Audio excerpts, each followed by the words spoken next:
আজকে এই যে একটা গণ অভ্যুত্থান হলো, রাজনৈতিক দল, বিভিন্ন রাজনৈতিক দল গত 15-16 বছর চেষ্টা করেছে, আন্দোলন করেছে, নানান প্রতিকূল পরিস্থিতিতে কিন্তু তারা প্রকৃত রেজিস্ট্যান্স বা প্রতিরোধ গড়ে তুলতে ব্যর্থ হয়েছে।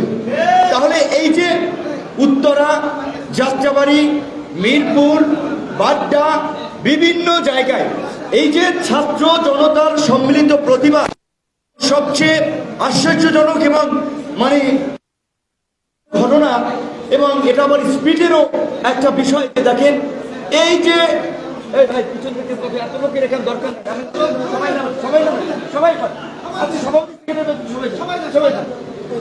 যে এখানে সভাপতি সেক্রেটারি ভাই সবাই বসে থাকেন, এইটাই খারাপ, এইগুলো করা যাবে না। ফেস দেখানোর এত প্রতিযোগিতা, এগুলোই খারাপ। ভাইরাল হওয়া এগুলো করা যাবে না ভাই, এগুলো করা যাবে না। এগুলো পরিবর্তনের জন্য এই সমাবেশ আমরা ডাকতেছি, সবাই সরিয়ে দেন। তো এই যে এত মানুষ জীবন দিয়েছে, লড়াই করেছে, তার সামনে লাশ পড়েছে, সেই লাশ গাড়িতে তুলে অ্যাম্বুলেন্সে তুলে আবার তারা প্রতিরোধ শুরু করেছে।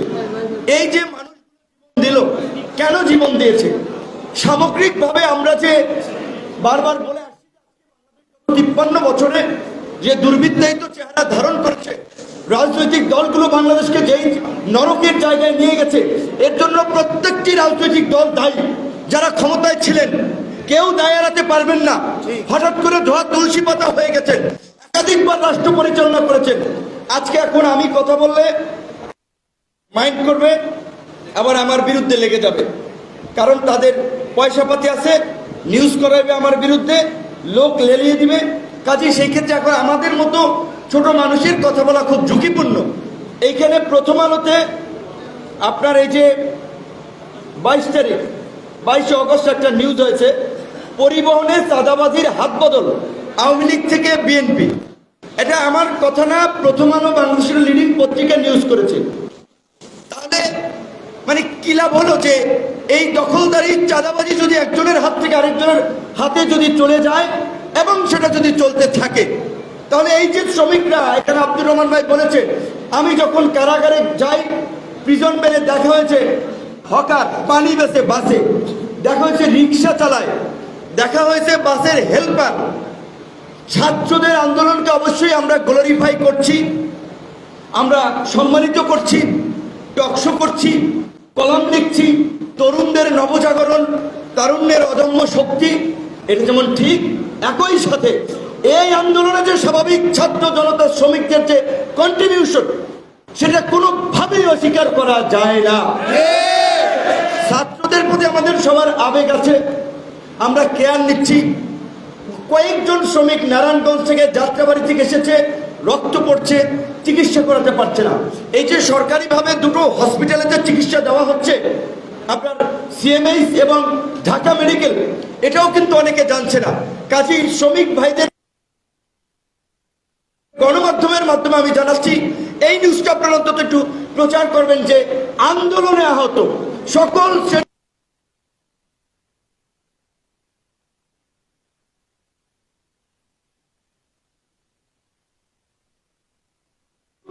কেউ যদি আবার বলে আমার 5 লাখ টাকা আগে খরচ হয়েছে আমাকে দেন, এইটা হবে না।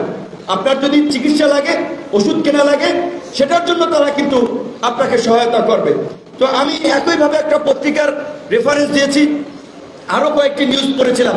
আপনারা জানেন যে পরিবহন খাতের সন্ত্রাসী বলেন, মাফিয়া বলেন, গডফাদার সভাপতি এবং এই যে শ্রমিক এই দোকানের জোর এনায়েতুল্লাহ, গত 15 বছর আগে সাংবাদিক ভাই সহ সবাইকে বলছি, আমার কথা বিশ্বাস করা লাগবে না, 15 বছর আগে সে কয়েক কোটি টাকার মালিক ছিল, আর এখন কয়েক হাজার কোটি টাকার মালিক হয়েছে। এখন এনায়েতুল্লাহ দেশ থেকে ভেগেছে, কিন্তু তার যে পরিবহন সহ হাজার হাজার কোটি টাকার প্রপার্টি আছে। ইতিমধ্যেই দেখতেছি পত্রপত্রিকায় নিউজ হচ্ছে, অনেকে নাম পরিবর্তন করে সেগুলো ভাগ বাটোয়ারা করে চালাচ্ছে। এবং এই ইনায়েতুল্লাহ সহ এই চোষা মাফিয়া গ্যাং, তারা এই যে ইউনিক হাইটস বোরাক টাওয়ারে যে আপনার এই যে সড়ক পরিবহনের অফিস থেকে শুরু করে গুলিস্তান, মহাখালী, যাত্রাবাড়ি, সায়দাবাদ, গাবতলী সমস্ত অফিসগুলো কিন্তু আরেকটা দখলদার দখলে নিয়ে এনেছে, কমিটি হয়ে গেছে। কি হলো? কে তাদেরকে অথরাইজেশন করেছে? শ্রমিকদেরকে ঐক্যবদ্ধভাবে লড়তে হবে। একটা পয়সা আপনারা আজকে থেকে চাঁদা দিবেন না, এক পয়সাও না। আমরা জানি এইটা ওপেন সিক্রেট ব্যাপার। পরিবহনের যে চাঁদা প্রতি বছর টিআইবির মতো একটি গবেষণা প্রতিষ্ঠান পরিষ্কারভাবে তথ্যের উপরে ডিপেন্ড করে বলেছে 1855 কোটি টাকা প্রতি বছর এই যে চাঁদা ওঠে এখান থেকে। এই চাঁদার ভাগ পায় কারা? Traffic police, BRTA, highway police, রাজনৈতিক দলের নেতৃবৃন্দ। কিন্তু বন্ধুগণ, এখন পুলিশকে আমরা সংস্কারের দাবি তুলছি। দুর্নীতিবাজ দল বাকিদেরও চাকরিচ্যুত করা হবে। কাজী পুলিশ এখন একটি পেশাদার হবে, তার জন্যই আমরা রক্ত দিয়েছি, জীবন দিয়েছি। কোন ঘুষ খাবে না অন্যায় ভাবে। ট্রাফিকের কোন পুলিশ কিংবা থানা পুলিশ এখন থেকে এক পয়সাও ঘুষ নেওয়ার সাহস দেখাবে না। যদি ঘুষ চায় আপনারা আমাদেরকে বলবেন, সবাই মিলে ওই ঘুষখোরের অবস্থা 12টা বাজাই দেব। পুলিশের পাট গেছে, হাইওয়ে আর নর্মাল পুলিশ মানে চাঁদা নিবে না হয়ে যাবে। সেই ধরনের উপদেশ করছে। সবাই ভালোভাবেই জানেন যে ছাত্র জনতা একটা বৈষম্যহীন দুর্নীতি মুক্ত কল্যাণ রাষ্ট্রের জন্য লড়াই করেছে, জীবন দিয়েছে। আজ অদ্যাবধি লড়াই করে কোন ঘুষখোর দুর্নীতিবাজ মাফিয়ার অস্তিত্ব এই দেশে থাকবে না। চাঁদা নিবে না। এইবার আসেন রাজনৈতিক দলের পাঠ। এইখানে বিভাজন আছে। আমরা যেমন বলছি কোন চাঁদাবাজি চলবে না। বাস, মিনিবাস থেকে গেট পাস, জিপি এই সমস্ত নামে যে 70 টাকা করে নেওয়া হচ্ছে, এইখানে কিন্তু বড় একটা টাকায় নাকি কাঠের পুতুল হা করে, বুঝছেন তো? তাহলে এই যে 1000 কোটি টাকা, এইটা তো অনেকের রুটি রুজি বাণিজ্যের ব্যাপার।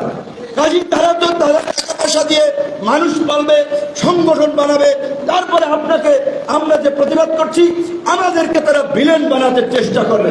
কাজী আমাদের পরিষ্কার কথা, স্থানীয় সরকার এক প্রজ্ঞাপনে যেমনি ভাবে সমস্ত আপনার উপজেলা চেয়ারম্যান, পৌরসভার মেয়র, সিটি কর্পোরেশনের মেয়রদেরকে বিলুপ্ত করা হয়েছে,